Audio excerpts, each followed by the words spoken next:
अवगत हैं कि 30 तारीख को एक गंभीर घटना घटी थी और जो दुर्भाग्यपूर्ण था कि इस तरह घटना नहीं होनी चाहिए थी। इस घटना में जो तारतर गांव है उसके समीप में दो पक्षों जो वहाँ प्रत्याशी थे वो उन दोनों के काफिला आ रहा था और उन दोनों के बीच पक्षों में झड़प हुई और झड़प में पथराव हुआ, लोग घायल हुए और उसके बाद एक शव बरामद हुआ। उसमें जो दुलार चंद यादव हैं जो 75 वर्ष के रहने वाले हैं, उसी गांव के पास के रहने वाले हैं, उनका पूर्व में भी आपराधिक इतिहास रहा है, उनका शव बरामद किया गया। उसके बाद वहां पे दोनों पक्षों के द्वारा कांड दर्ज कराया गया। कांड दर्ज होने के बाद अनुसंधान प्रारंभ किया गया। पुलिस घटना की सूचना मिलते ही तुरंत पहुंची थी वहां पे और वहां से साक्ष्य भी इकट्ठे किए गए। घटनास्थल से कई जगह के फुटेज भी प्राप्त हुए जिससे क्या घटना हुई है उसके बारे में कई जानकारियां मिली। लोगों के गवाह भी सामने आए और उनकी गवाही भी ली गई। साथ ही कल मृतक का पोस्टमार्टम कराया गया, उससे भी हम लोगों को अहम सुराग मिले। जो अभी तक के अनुसंधान में आया उसमें उससे प्रतीत हुआ कि ये जो घटना हुई है ये आदर्श संहिता का उल्लंघन भी हुआ है। इसमें ये एक गंभीर मामला भी था। हम लोग इलेक्शन कमीशन के द्वारा निर्देशित भी किया गया था कि शांतिपूर्ण ढंग से इलेक्शन होना चाहिए और इसमें जब अनुसंधान किया गया तो पाया गया कि जो प्रत्याशी हैं वो वहाँ पे मौजूद थे, उनके सामने में घटनाएं हुई हैं और जो कांड के मुख्य अभियुक्त भी हैं अनंत सिंह, उनकी आज गिरफ्तारी बेड़ना गांव से किया गया है। इसमें हम लोग को जानकारी प्राप्त हुई थी, इनके दो सहयोगी भी इनके साथ में थे जो उस घटनास्थल पर भी थे और उनकी भी गिरफ्तारी की गई है। ये दो व्यक्ति हैं मणिकांत ठाकुर जो नदवा गांव के रहने वाले हैं और दूसरा रंजीत राम जो लदमा गांव के रहने वाले हैं। इस पूरे 3 लोगों की गिरफ्तारी हुई है। जो प्रत्याशी हैं अनंत सिंह, उनकी गिरफ्तारी हुई है। दूसरा मणिकांत ठाकुर जो नदवा गांव के रहने वाले हैं, बाढ़ थाना अंतर्गत। दूसरे रंजीत राम जो लदमा गांव के रहने वाले हैं, ये लोग भी उस घटनास्थल पर थे मौजूद। इन तीनों की गिरफ्तारी की गई है। इन तीनों को आगे मजिस्ट्रेट के सामने प्रस्तुत कराया जाएगा और आगे विधि सम्मत कार्रवाई की जाएगी।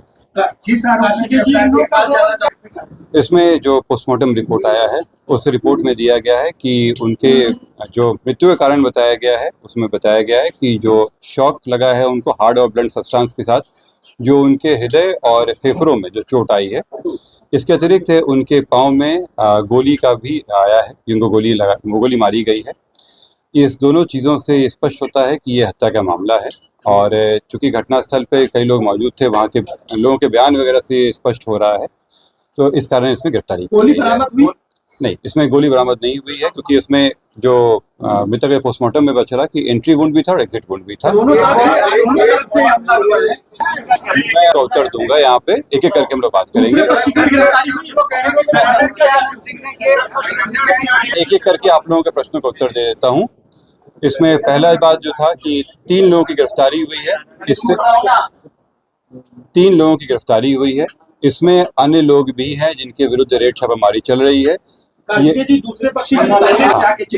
मैं फिर से रिपीट कर दे रहा हूँ, इस मामले में अभी तक 3 गिरफ्तारियां हुई हैं। इसमें अन्य लोग भी हैं जिनकी गिरफ्तारियों के लिए रेड छापामारी चल रही है, जल्द ही उनको भी गिरफ्तार किया जाएगा। इसमें अनुसंधान सीआईडी के द्वारा भी शुरू किया गया है। सीआईडी की एक टीम भी बनाई गई है जो इस पूरे मामले पे अनुसंधान साथ में करते रहेगी और हम लोगों को सहयोग भी देगी। जो अग्रतर अनुसंधान में आएगा उससे भी आप लोग को अवगत कराया जाएगा। जो आप लोग द्वारा प्रश्न किया गया था कि दूसरे पक्ष पे क्या कार्रवाई हुई, तो आप लोगों को अवगत करा दें कि इसमें इस पूरे घटनाक्रम में कई चीज़ें हुई हैं।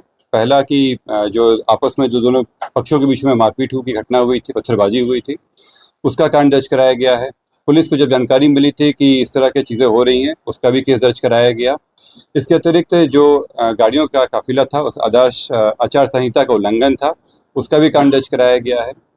कल जब पोस्टमार्टम के लिए ले जाया जा रहा था तो वहाँ पे भी कुछ शरारती तत्वों के द्वारा पुलिस के साथ भिड़ंत हुई थी, उसका भी कांड दर्ज कराया गया है। इन सभी कांडों में कल रात में कई जगहों पर रेड छापामारी करके कई लोगों को गिरफ्तार किया गया। इसमें दोनों पक्ष के लोग शामिल हैं।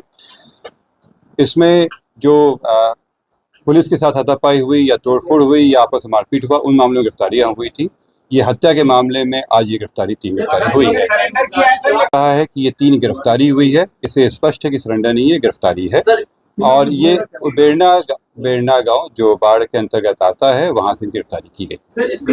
अभी गिरफ्तारी हुई है, पूछताछ नहीं हुआ है। पूछताछ के लिए हम लोग अलग से कोर्ट में समय मांगेंगे, रिमांड लेके इनसे पूछताछ की जाएगी। इस पूरे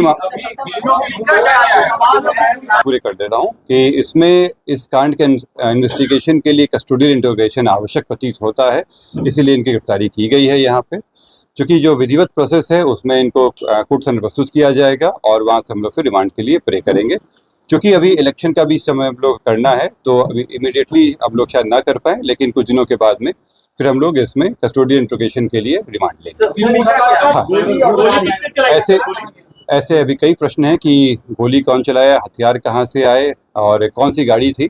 इन सभी के लिए जो अभी तक जो 3 गिरफ्तारियां हुई हैं, इसके अलावा जो और लोग जो घटनाक्रम में शामिल थे, उन लोगों की गिरफ्तारी आवश्यक है और उनसे जब पूछताछ की जाएगी तो ये सारी चीज़ें सामने आएंगी और हम लोग वो सब चीज़ें भी रिकवर करेंगे। जब भी गिरफ्तारी होती है तो उनको कोर्ट में प्रस्तुत किया जाता है। कोर्ट के सामने पुलिस अपना पक्ष रखती है और बताती है कि क्यों उनकी गिरफ्तारी आवश्यक है, और इसमें जो कोर्ट के द्वारा फिर इनको जुडिशियल कस्टडी के लिए तो कोर्ट सामने प्रस्तुत किया जाएगा, फिर कोर्ट डिसाइड करेगी जुडिशियल कस्टडी मिलता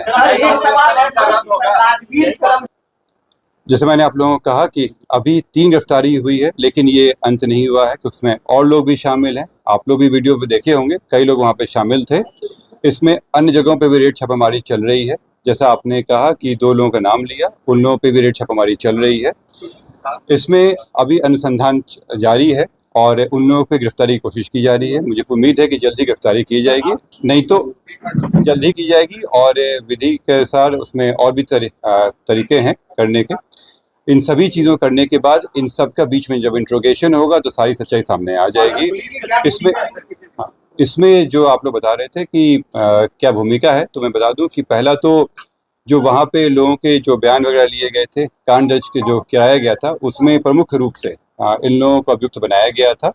अनंत सिंह का नाम दिया गया था कि वो आए थे वहाँ पे, उन्हीं के जो काफिला चल रहा था वो उन्हीं के नेतृत्व में चल रहा था और इन सभी में इनके इसके कारण इसमें गिरफ्तारी आवश्यक थी।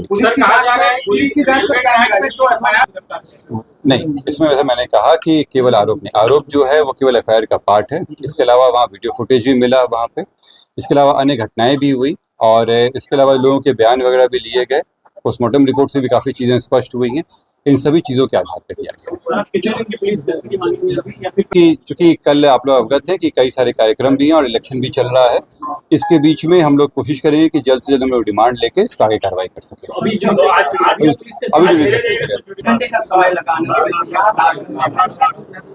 इसका मैं प्रश्न का उत्तर देता हूँ, क्योंकि आप लोग देख रहे थे कि वहाँ पे ये घटना होने के बाद वहाँ पे एनवायरनमेंट जो था वो थोड़ा टेंस हो गया था और ये आवश्यक था कि जो इस तरह की घटनाएं हुई थी वो और नहीं फैले और लोगों के बीच में जो टेंशन था उसको डिफ्यूज किया जा सके। इसके लिए आवश्यक था कि जो लोग शरारती तत्व थे उन पे पहले कार्रवाई की जाए। इसीलिए कल रात में सभी जगहों पर रेड छापामारी करके कई लोगों को गिरफ्तार किया गया और तब तक में जो अनुसंधान था वो भी आगे बढ़ा और अनुसंधान के क्रम में गिरफ्तारी की आवश्यकता प्रतीत हुई। इसीलिए किया गया है पूरा इसलिए किया गया ताकि इस चीज़ों में और जो वहाँ पे हिंसा घटना हुई थी उसमें आपस में भिड़त फिर से नहीं हो जाए, वहाँ शांति फिर से कायम हो जाए। जो विधि व्यवस्था है वो अभी पूरी तरह से सही ढंग से चल रही है। कई जगहों पे जो रेड छापामारी हुई है उसका एक अच्छा इफेक्ट पड़ा है और मुझे पूरी उम्मीद है कि इन सभी कार्रवाई के बाद जो वहाँ पे जो कार्रवाई प्रशासन और पुलिस की कार्रवाई हुई है वहाँ पे चुनाव बहुत ही शांतिपूर्ण ढंग से और विधि व्यवस्था के अंतर्गत किया जाएगा। पहला प्रश्न जो था कि इसमें कोई सीजर हुआ है कि नहीं, तो इस घटना में अभी तक कोई सीजर नहीं है। हम लोग जैसे मैंने बताया कि ये अनुसंधान अभी जारी है। इसके अलावा जो सीआईडी की टीम है वो भी अनुसंधान में है, उनका भी सहयोग हम लोग को प्राप्त होगा। अनुसंधान में कई चीज़ों का कार्य रहता है, वो सारी चीज़ें कराई जा रही हैं। इसमें जल्द ही बाकी चीज़ों की सीजर कर लिया जाएगा। आप लोगों को इसमें कई कांड दर्ज हुए हैं, दोनों प्रत्याशियों के पक्षों के द्वारा भी केस किया गया है जिसमें एक दूसरे के ऊपर आरोप भी लगाए हैं। वो जो हत्या का मामला था उसमें इनकी गिरफ्तारी हुई है। जो दूसरे प्रत्याशी हैं उनका भी नाम अलग केस में आया है। अगर कोई एविडेंस वगैरह आएगा तो उन पर भी कार्रवाई की जाएगी। पुलिस जब एफआईआर की थी तो उसमें जो जानकारी प्राप्त हुई थी उसकी वो कॉग्निजेबल ऑफेंस था, उसके तहत उसमें कांड दर्ज किया गया था उस समय जानकारी नहीं थी कि कौन कौन व्यक्ति हैं, कौन कौन नहीं है। तो उसमें जब पहले कांड दर्ज किया गया, उसमें अज्ञात व्यक्तियों पे कांड दर्ज किया गया और जब वीडियो फुटेज के आधार पर पहचान करते हुए लोगों की गिरफ्तारियां की गई। हर एक चुनाव को इस तरह से लेते हैं कि बड़ी शांतिपूर्ण ढंग से हो। किसी भी असेंबली कंस्टिट्यूंसी में जो इलेक्शन है बहुत ही शांतिपूर्ण ढंग से, जो कानून कहता है उसके तहत वो इलेक्शन हो और एक हमारी कोशिश रहती है कि उत्सव का माहौल रहे। इन सभी चीज़ों के लिए कई तरह के कार्य किए जाते हैं ताकि लोगों में कॉन्फिडेंस भी रहे। और ये आप लोग देख रहे होंगे कि पिछले कई दिनों से ये कार्य चल ही रहा था और उसी के तहत मोकामा पे भी हमारी विशेष नज़र थी और इसीलिए वहाँ पे ज़्यादा संख्या में CAPF पर डाला गया था। और मुझे अभी जो सारी कार्रवाई की गई है और अभी जो पुलिस कार्रवाई चलती रहेगी, इससे वहाँ पे शांति व्यवस्था बनी रहेगी। वहाँ पे कई अब टीम बना के किया जा रहा है। आज चेकिंग वगैरह भी हुआ था, प्रत्याशियों की गाड़ियों को भी चेक किया जा रहा है।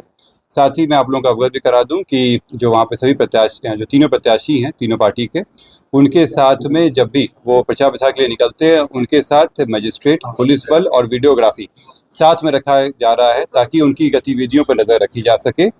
ये वो क्या एक्टिविटी कर रहे हैं और संवेदनशीलता को देखते हुए जो तीनों पार्टी के प्रत्याशी हैं उन तीनों के साथ रखा गया है। जो जब भी वो प्रचार के लिए निकलते हैं उनके साथ में वो ये टीम रहेगी। ये कार्य हम लोग अन्य असेंबली कंस्टिट्यूंसी में भी करेंगे। नहीं, इस स्टेज में ऐसा कोई इस इलेक्शन के इस स्टेज में ऐसा कोई प्रश्न नहीं, क्योंकि अभी तो इन्वेस्टिगेशन। और जो शुरुआती बयान आए थे और जो वीडियो फुटेज आए थे उसमें भी जो सामंजस्य है वो नहीं हो पा रहा था जो लोगों के बयान से। वो वीडियो फुटेज को जो हम लोग प्रोसेस किए हैं उसके बेसिस पे कई जानकारी हम लोग को प्राप्त हुई। इसलिए मैंने कहा कि जो FIR के अलावा जो इन्वेस्टिगेशन आया है उसके तहत कार्रवाई की गई है। जो आप कह रहे हैं वीडियो फुटेज के बारे में, मैं बात पूरी कर लूँ। जो इन्वेस्टिगेशन में आया है उसके तहत कार्रवाई की गई है, पर वो हमारे इन्वेस्टिगेशन का पार्ट रहेगा जो वीडियो फुटेज आया है। इस जो हत्या मामले में 3 गिरफ्तारी है। इसके अलावा जो अन्य जो घटनाएं हुई थी, इसमें मारपीट की घटना है, लोग घायल हुए थे, पुलिस से झड़प हुई थी, उसमें 80 के आसपास लोगों से पूछताछ करके गिरफ्तारी की जाती है। ये बताना भी उचित नहीं होगा। उन लोगों को उनको समय कोर्ट में प्रस्तुत किया जाएगा और कोर्ट के आदेश का तरीका कार्रवाई किया जाएगा। आप लोग देखे होंगे कि घटना की शुरुआत जो हुई थी उस समय दोनों जो कैंडिडेट थे वो उनकी गाड़ियां एक दूसरे के आसपास आ गई थी और वहीं से घटनाक्रम शुरू हुआ था और इसी से ये जब पूरी घटना है वो शुरू हुई, जिसके अलग अलग पहलू रहे। करीब आज 12 बजे, मतलब आज का दिन आने के बाद गिरफ्तारी हुई है। क्या बोले? देखिए, इसमें आदर्श आचार संहिता बनाए रखना हम सभी की जिम्मेदारी है। वहाँ पे पुलिस प्रशासन इसमें लगी हुई भी है। वहाँ पे चूंकि जो घटनाक्रम हुआ था उससे वहाँ पे जो माहौल था वो थोड़ा बिगड़ा था और जो आदर्श आचार संहिता को बनाए रखना की जिम्मेदारी जो वहाँ पे थी रिटर्निंग ऑफिसर और जो पुलिस पदाधिकारी उन लोगों के ऊपर थी। जब इलेक्शन की शुरुआत हुई थी तो मेरे और DM सर के द्वारा वहाँ जाकर जो MCC आदर्श आचार संहिता है उसके बारे में लोगों को जानकारियाँ भी दी गई थी, पुलिस पदाधिकारी और प्रशासन पदाधिकारियों को। और जो वहाँ के नोडल ऑफिसर हैं वो SDO और वहाँ के SDPO हैं।